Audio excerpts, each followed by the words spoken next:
Bonjour. Aujourd'hui, nous allons revenir donc sur le chapitre 6, la dynamique des solides en translation.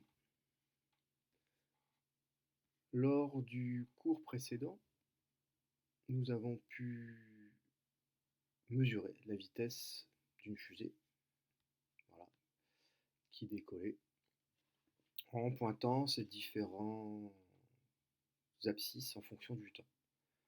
On avait le chronomètre ici et on avait un repère. En fait, pour mesurer une vitesse, il y a deux techniques possibles. Première technique, c'est celle qu'on a utilisée, c'est-à-dire avoir les différentes abscisses en différents instants et utiliser la formule V moyen égale distance parcourue entre deux instants divisé par le temps qu'il a mis pour parcourir cette distance. Donc c'est la technique qu'on a utilisée. En QCM, je joins un QCM qui vous demande de calculer sur ce graphique ici les, les différentes vitesses moyennes entre le temps 0, le temps 1, etc. Donc ça, c'est la première technique. On utilise la formule V égale D sur T.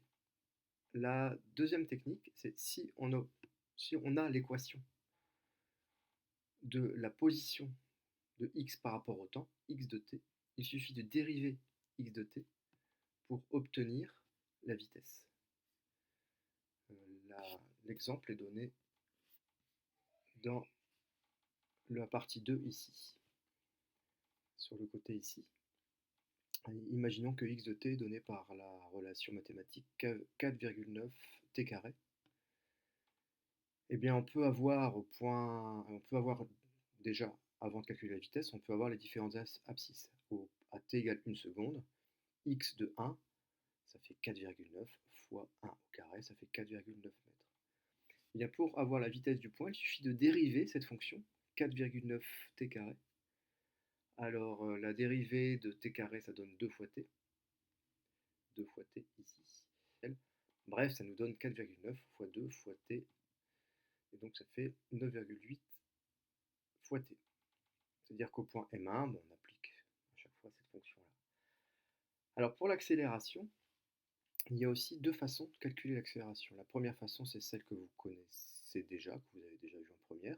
C'est-à-dire qu'une accélération, c'est une variation de vitesse sur une variation de temps. Donc si on a une vitesse en un certain temps et on connaît la vitesse à un autre instant, eh bien, il suffit de soustraire ces deux vitesses et diviser par t2 moins t1. Ça ressemble beaucoup finalement à cette fonction, à cette équation-ci, à cette formule-ci. Eh bien, la deuxième technique, c'est la même chose. L'accélération, c'est la dérivée de la vitesse par rapport au temps. Donc, si la vitesse est égale à 9,8 fois t, eh bien l'accélération, c'est la dérivée de cette vitesse par rapport au temps. Donc la dérivée de 9,8 fois t, ça fait juste 9,8. Donc l'accélération ici est constante. Elle ne dépend pas du temps.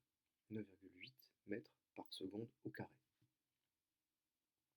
Pour calculer la valeur de l'accélération, c'est tout d'abord de définir quelle est la résultante des forces appliquées.